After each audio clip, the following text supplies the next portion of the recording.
నమస్తే అందరికీ. నిన్న మీకు మాట ఇచ్చినట్టే ఈరోజు పార్ట్ 2తో మీ ముందుకు వచ్చేసాను. నిన్న జరిగిందంతా ఒకసారి మళ్ళీ చిన్న క్విక్ రీక్యాప్ వేసేద్దాం. అర్జునుడు పక్షిని గురిపెట్టి కొట్టేశాక ద్రోణాచార్య అడిగితే నేను కంప్లీట్గా ఫోకస్ చేయడం వల్ల ఆ టార్గెట్ని రీచ్ అయ్యానని అర్జునుడు సమాధానం ఇస్తాడు. సో దెన్ అదే సేమ్ అర్జునుడు కట్ చేస్తే కురుక్షేత్రంలో ఉంటాడనమాట.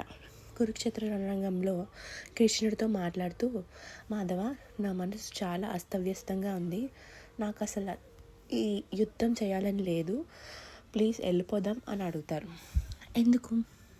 ఎందుకంటే అది మన మైండ్ సెట్.